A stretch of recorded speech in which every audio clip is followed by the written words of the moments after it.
프랑스에서 온 여행 유튜버가 있습니다. 유럽 곳곳을 두 발로 걸으며 도시의 진짜 얼굴을 보여주는 콘텐츠로 이름을 알린 이들인데요. 이번엔 아시아로 눈을 돌려 한국을 첫 목적지로 택했습니다. 그런데 서울에 도착한 이들이 가장 먼저 향한 곳은 화려한 랜드마크가 아니라 평범한 동네 영등포였습니다.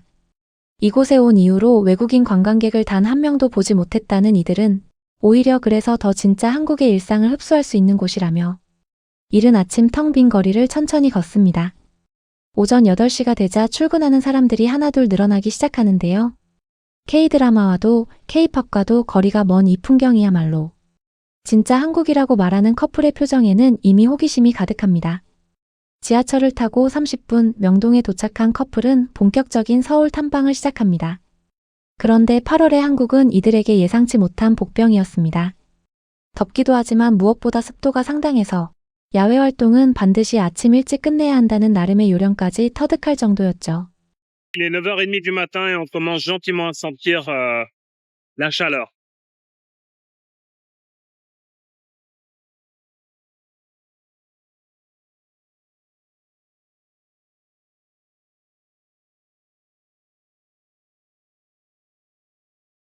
Et hormis les magasins et les boutiques, ce qui est vraiment sympa ici à faire à Myeongdong, c'est se balader dans les rues piétonnes qui sont animées de jour comme de nuit.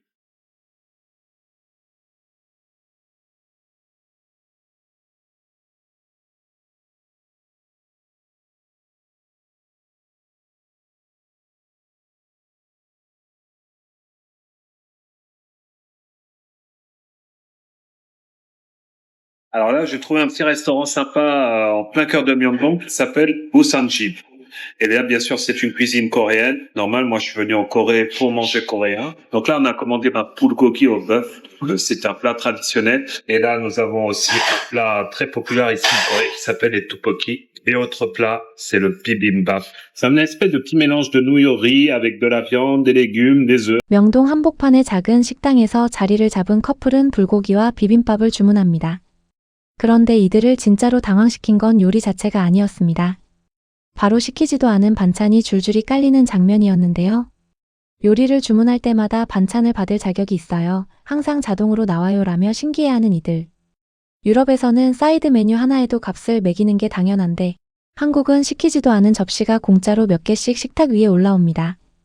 이 커플에게는 이것부터가 이미 계산이 안 되는 부분이었던 셈이죠. 식사를 마친 뒤 인사동으로 이동한 커플은 숨이 턱 막히는 더위 속에서도 산책을 이어갑니다. 상점과 카페에 들어갈 때마다 에어컨이 최대로 가동되는 통에 하루 종일 온도 차를 오가는 것도 이들에게는 새로운 경험이었습니다. 광화문 광장에 세워진 세종대왕 동상 앞에서는 15세기 조선의 왕이 오늘날 한국어의 뿌리인 한글을 만들었다는 설명에 귀를 기울이는데요. 곧이어 도착한 경복궁 앞에서 커플은 완전히 다른 감탄을 쏟아냅니다. 1394년 조선 왕조 시대에 처음 지어진 이 궁궐이 수차례 파괴와 재건을 거듭하며 오늘날까지 남아있다는 사실, 그리고 그 전통 건축물 바로 뒤로 초현대적인 마천루가 겹쳐 보이는 광경이야말로 서울이라는 도시를 한마디로 설명해준다고 말합니다. 경복궁에서 걸어서 갈 수 있는 거리에 있는 북촌 한옥마을에서는 지금도 실제로 사람이 살고 있는 전통 가옥들이 있다는 사실에 다시 한번 놀라움을 표합니다. 저녁이 다가올수록 명동 거리는 인파로 가득 차는데요.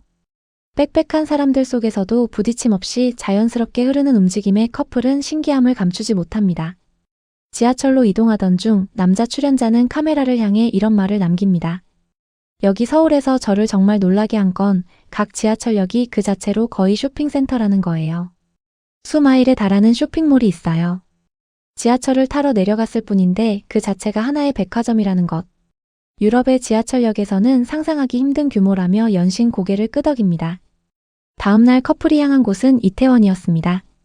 이곳은 밤 문화로 유명한 동네이면서도 서울에서 가장 국제적인 지역 중 하나인데요.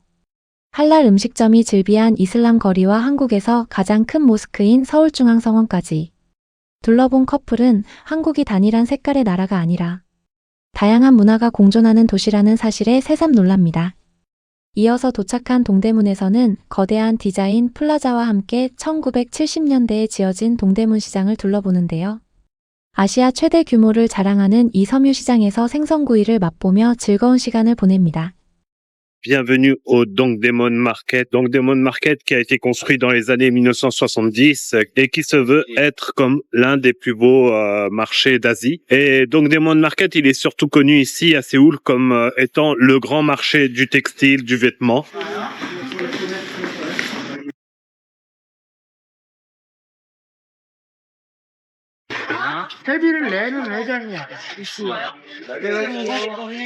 Et comme la plupart des grands marchés ici en Corée du Sud, on retrouve les stands de nourriture. Et ici, apparemment, on mange un des meilleurs poissons grillés de la ville.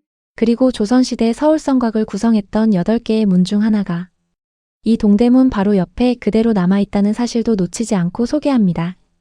동대문 시장을 지나 남대문 시장으로 향한 커플은 서울에서 가장 오래되고 규모가 큰 이 전통시장을 두고 훨씬 더 정겹고 다채롭다는 인상을 받습니다. 시장이야말로 한나라와 그 사회를 가장 진솔하게 들여다볼 수 있는 창이라며 남대문이라는 이름 자체가 한국어로 남쪽문이라는 뜻이라는 것까지 꼼꼼히 짚어줍니다. 이어 도착한 강남에서는 이곳이 결코 낙후된 동네가 아니라 오히려 서울의 부유층과 중산층이 함께 사는 지역이라는 점을 강조하며 롯데타워 앞에서 도시의 스카이라인을 감상합니다. 명동에서 케이블카를 타고 도착한 N서울타워 앞에서 하루의 마무리를 준비하는 커플.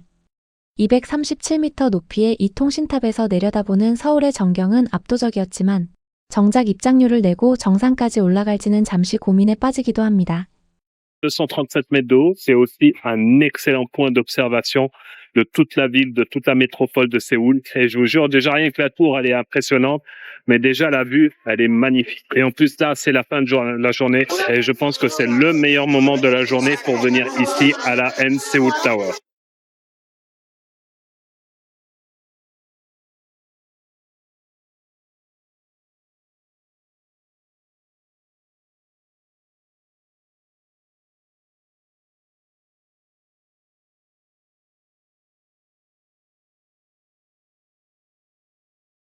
그리고 밤이 깊어진 명동거리에서 노점 음식을 하나 사 먹으며 하루를 마무리하려던 찰나 커플은 숙소 근처에서 뜻밖의 광경을 마주합니다. 바로 기계식 주차장이었는데요. 번호판 끝자리 4개만 입력하면 로봇 팔레트가 차를 통째로 들어 올려 뒤집고 빈 공간에 차곡차곡 쌓아 보관하는 시스템. 사람이 개입할 필요 없이 기계가 알아서 정리하는 이 모습을 두고 커플은 정말 기발합니다. 차들이 보관된 모습을 보면 거의 도서관 같은 느낌이 들어요라는 표현까지 쓰며 감탄을 멈추지 못합니다.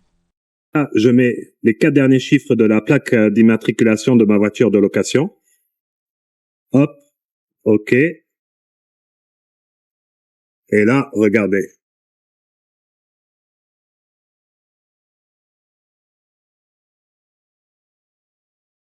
Et là, il y a un élévateur qui va chercher la voiture en haut. Et là, regardez. Et en plus, là, la plateforme retourne la voiture directement. Et voilà, la voiture est prête. Et là, j'ai plus qu'à récupérer ma voiture. Voilà. 평범한 동네에서 시작해 궁궐과 전통마을, 국제적인 이태원, 활기 넘치는 재래시장, 그리고 상상도 못한 주차 시스템까지. 이 프랑스 커플이 이틀간 카메라에 담아낸 서울은 화려한 관광명소 하나 없이도 충분히 놀라운 도시였습니다. 우리에게는 그저 매일 지나치는 동네 풍경이지만 이들의 눈에는 골목 하나, 시스템 하나까지 전부 놀라움의 연속이었던 셈입니다.